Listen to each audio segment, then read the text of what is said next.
accounting. They say that accounting is a very hard subject. No, it's not. Because what they want only is to finish accounting. They call it Certified Public Accountant, CPA. But it's not, since this is already our accounting one. So therefore, listen so that you know that accounting is not a hard subject. Because I teach also differential calculus in its application to business in St. Ferdinand.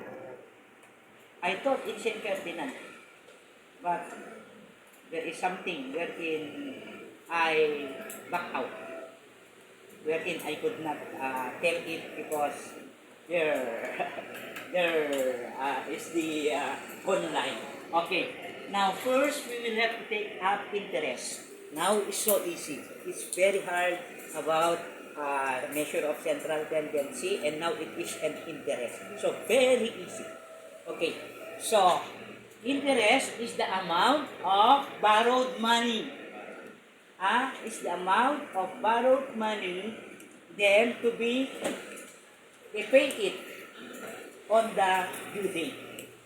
Meaning, allow me to speak in Tagalog, ito yung hiniram mong pera, may babalik mo plus the interest.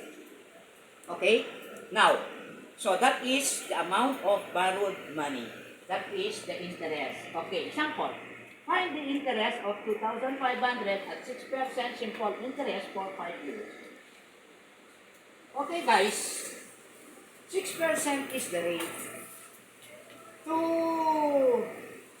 Lola, how much is the interest when a certain person borrowed money from you, most especially the Mumbai? Yes? I do not know what percent. Ilang percent? Okay. So, Lola doesn't know because they don't do that to lend money with an interest. Okay? To you, my advice. Allow me to speak in Tagalog.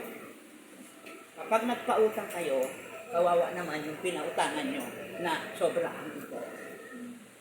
Utang ako sa iyo ng 50, ibigay ko sa Monday 62. Ilan ba yun? Ilang interest ba yun? So, yun ang lesson natin. Okay? O, tingnan natin.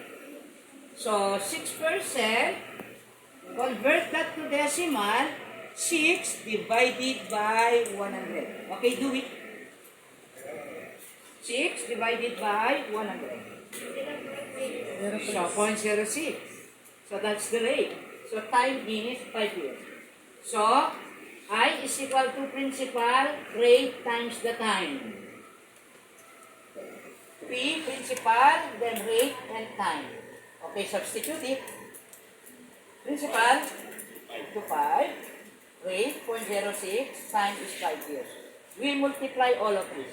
125 times 0.06 times 5.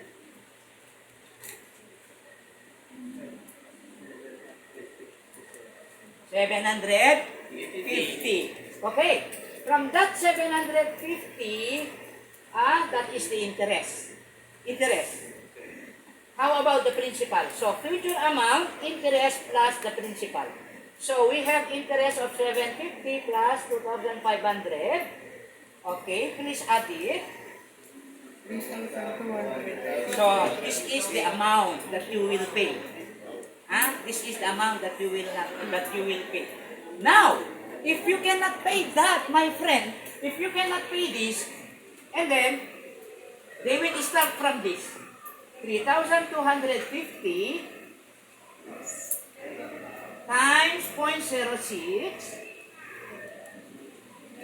times 5. 975. Okay, plus 3,250.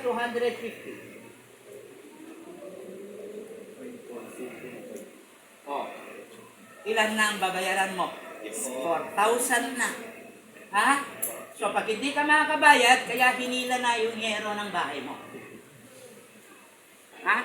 So, alam nyo na, mahirap po ang mangutang. Okay. Sample number 2. What is the simple interest rate? So, R, 30,000 for 6.5 years if money earns 6,500. Okay? So, R po ang wala dito. P, 30,000. 6.5, 1 divided by 2 will give you 0.5. Kaya, 6.5 ang 6.5. Alright? So, interest of 6,500. So, equation po. Rate is equal to interest over principal times time times 100. So, we have an interest of 6,500 there. Principal, 30,000. And then, we have 6.5 time. Okay, substitute it. So, 30,000 times 6.5. Okay.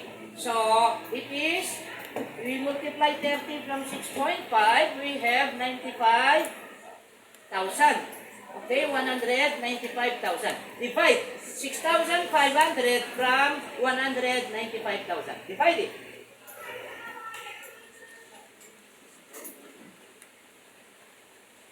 Divide it. 6,500 divided by 195,000. How much? Okay, times 100. Okay, so ito. Since we are 4%, we multiply it by 100. Okay?